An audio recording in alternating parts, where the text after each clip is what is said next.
Senator Simons. Thank you very much, Madam Speaker. I don't know if I can promise to be wise, but I shall definitely be enthusiastic about what I'm saying. I rise today, Madam Speaker, to speak to the report on Bill S-256, the Canadian Postal Safety Act. And it may seem odd to be in my response to this report in 1840, but that is where we must start to understand just how radical a shift this bill represents in almost 200 years of legal tradition. In 1840, Great Britain established the penny post. Up until then, people had exchanged letters and messages through all sorts of private delivery and courier services. But the Royal Mail, keen to establish a functional monopoly and to democratize the delivery of letters at a time of rising literacy rates, slashed its prices. It created the penny post. And thanks to rapidly expanding railway networks, that meant it cost only a penny to send a letter, no matter how far it had to travel, be it from the tip of Cornwall to the northmost reaches of the Scottish Highlands. Customers were guaranteed safe, reliable delivery of their most important business correspondence and their most intimate personal messages. And all went swimmingly until the great post office espionage scandal of 1844. In 1844, you see, London was home to the great Italian Republican rebel Giuseppe Mazzini, who had been exiled there thanks to his campaign to unify Italy and free it from Austrian control. Mazzini maintained an active political correspondence, something that greatly worried Austria's ambassador to Britain, one Baron Philippe von Neumann. So Ambassador Neumann prevailed upon the British Crown and the Secretary of State for the Home Department, Sir James Graham, to intercept Mazzini's mail. Thus it was that on March 1st, 1844, Sir James Graham issued an official warrant, a warrant for the opening of letters sent to Mazzini. The letters were removed from the mailbags, copied, and forwarded to the Austrian ambassador. The letters themselves, meanwhile, were carefully resealed and sent on to Mazzini. But Mazzini himself began to grow suspicious that someone was tampering with his mail. So he asked his international correspondents to begin adding things like poppy seeds or grains of sand or even a few loose hairs to their envelopes. And sure enough, when the letters arrived, those seeds and grains and hairs were missing. Mazzini, however, was not without his own powerful friends in the House of Commons, and in June of 1844, Mazzini's friend, the radical MP Thomas Duncombe, petitioned Parliament to stop opening Mazzini's incoming mail. Sir James Graham responded, insisting that it was not in the public interest for Parliament to pry or inquire into his use of government power. Well, the outrage was immediate, because pretty much everybody used the Royal Mail pretty much every day to conduct their personal, political, and financial business. And they all expected that their private mail would be safe from government surveillance. People were shocked to learn that this simply wasn't the case. As the Times of London put it, quote, "No man's correspondence is safe. No man's confidence can be deemed secure. The secrets of no family, no individual can be guaranteed from reaching the ear of a cabinet minister, and worse than that, of ministers' officials." The House of Commons and the House of Lords each struck a special committee to inquire into the allegations. The Lord Chief Justice, Lord Denman, demanded to know how Sir James Graham felt about, quote, "opening a private letter, becoming the depository of the secrets of a private family, and knowing that he was in possession of secrets dearer to a man than his life." The novelist Charles Dickens and the philosopher Thomas Carlyle thundered. The satiric magazine Punch ran devastating cartoons.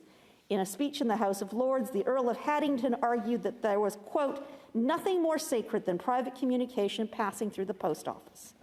The Law magazine, in an editorial published in 1845, wrote, "The post office must not only be cheap and rapid, but secure and inviolable." There was so much public and political indignation that from that time forward, no more warrants were issued for the searching of letters sent via the Royal Mail. The government understood that in order for people to have confidence in the penny post, they had to have confidence the Crown would not monkey with their mail. In 1849, when the Canadian colonies established their own postal services, they kept that compact. And that is why police in 2024 can get a warrant to search packages delivered by FedEx or UPS or Purolator, but not a warrant to search a letter dropped in a red Canada Post box. When you send a letter via a private courier company, You simply do not have the same expectation of privacy that you do when Canada Post, a Crown corporation, handles your mail. During our legal committee hearings on Bill S-256, we repeatedly heard this situation referred to as an anachronism, a practice that no longer makes sense today. But that is not what contemporary Canadian courts have found. In a case from the courts of Newfoundland and Labrador, R.V. Crane and Walsh, the court found that, quote, the search and seizure of private mail is a most serious matter. The privacy of one's mail is an most important and highly protected element in our society. And in the more recent 2023 case of R.V. Gorman, the Supreme Court of that same province held that because the mail has been used to transmit messages that reflect aspects of private life and individual identity, quote, people using the post have a reasonable expectation that the government will not search the mail and see what they are sending or receiving. The people accept that the government will refrain from opening their mail. But here we have before us in Bill S-256 legislation that would upend some 180 years of legal tradition and precedent. For the first time in Canadian history, this bill would give the police the power to intercept, open, and inspect packages and letters being carried by Canada Post. Police would indeed need a warrant to do such a search, and I am happy and grateful to say that thanks to a timely amendment of his own bill, Senator Dalphon's proposed legislation now requires that police have a general warrant or its equivalent to conduct a search. And that means, as Senator Cotter explained, the grounds for such a search must be reasonable grounds to believe and not just reasonable grounds to suspect. So there is now a higher threshold to meet. These are significant improvements to the bill, and I commend Senator Dalphon for his wisdom in making them. And yet, even with these substantive amendments, there remain things about Bill S-256, which has been strongly opposed by Canada Post itself, which make me uncomfortable. Ostensibly, the bill is designed to counter the practice of slipping fentanyl, a powerful opioid, into standard lettered-sized envelopes. Because the drug is so potent, so concentrated, even a lightweight amount tucked into an envelope can be sold as many hundreds of doses. The Standing Senate Committee on Legal and Constitutional Affairs heard testimony that drug dealers are routinely using letters to send fentanyl this way, especially to rural and remote Indigenous communities. We even heard dramatic testimonies about fentanyl being dissolved in ink or soaked into paper, though we were shown no proof or evidence of any such thing ever happening in Canada. But Bill S-256 wouldn't just allow police to search for drugs or alcohol or other contraband. It would allow them to open and read letters in transit looking for evidence of all kinds of crimes, looking, for example, for proof of criminal conspiracy or proof of political insurrection. Perhaps that thought, that image is quaint. After all, I suspect more criminals and terrorists these days do their plotting via WhatsApp or text than conventional snail mail. But there's still something about the idea of police being able to open our mail, even with a warrant, that bothers me on a visceral level. And I think perhaps it stems from my childhood. Both my father and my mother had family members in the Soviet Union, family that had been trapped there after the war when the Iron Curtain slammed down. And the only way my family could communicate with siblings and cousins in the USSR was by letter. My grandparents and great-aunts in Edmonton wrote those letters, knowing they could well be opened and read by Soviet censors. And family members writing from Russia assumed that every word they sent to us in Canada would be scrutinized too. There was a joke my father of blessed memory liked to tell about two Jewish brothers. One of them, a communist idealist, decided to travel back to the Soviet Union to see what it was really like, and promised to write home with his news. Knowing that the censors would read their mail, their brothers agreed to a code. If the letter came in black ink, the brother in Canada would know it was true. If it came in red ink, then the brother would know it was false propaganda. Weeks went by, and the brother left at home began to worry. Finally, a letter arrived from Moscow. In black ink, the brother who had traveled to Russia gushed about the wonders of the Soviet regime, cheap apartments, delicious food, fabulous ballet, outstanding hockey. The Canadian brother was thunderstruck until he read the postscript. P.S. The only thing they don't have in Moscow is red ink. I grew up hearing that joke long before I truly understood the mordant twist in the punchline.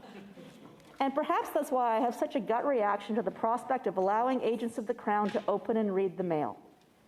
Because today, we're acting with goodwill, responding to the urgent, legitimate requests from Northern Indigenous communities to protect them from the scourge of opioids. But once you give the police this right, where could it lead? I don't think you have to have a wild imagination to picture some future government in some future time using this new power that fundamentally erodes the civil liberties of all Canadians, privacy rights we've enjoyed since the time of Queen Victoria. I have a separate concern about Bill S-256, which is a bit more specific to the here and now.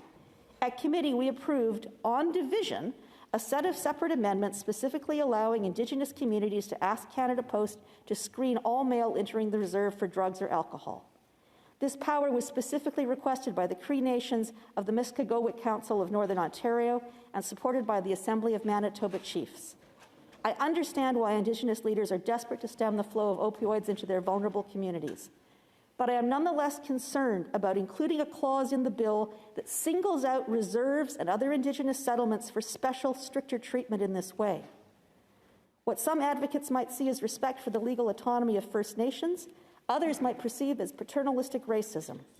And I worry about adopting this very particular clause without any input from the Assembly of First Nations, the Inuit Teperi Katatami, or the Métis National Council, and without hearing from the governments of Yukon, the Northwest Territories, and Nunavut. I just don't think we've done enough consultation to justify and buttress a bill that could potentially infringe on the charter rights of Indigenous citizens and treat them differently than other Canadians in the name of respecting First Nations sovereignty.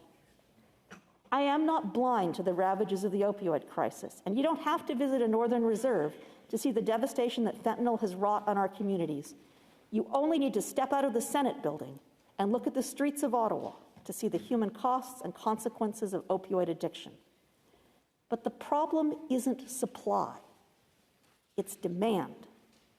As long as we lack adequate mental health care and addiction treatment in this country, as long as we are still wrestling with the consequences of racism, economic injustice, and intergenerational trauma, as long as many Indigenous people in Canada, whether they live on reserve or in our cities, feel hopeless, alienated, and marginalized, the hunger for drugs that soothe that pain will only grow. And even if we could magically make all the fentanyl disappear, we wouldn't have solved the crisis of addiction. We'd just have shifted the addicts to a different intoxicant. So as we consider this legislation, let us ask ourselves, by doing what seems expedient and practical in the here and now, what historic rights are we sacrificing? And are the possible benefits worth the future unintended consequences? Thank you, merci, and hi-hi.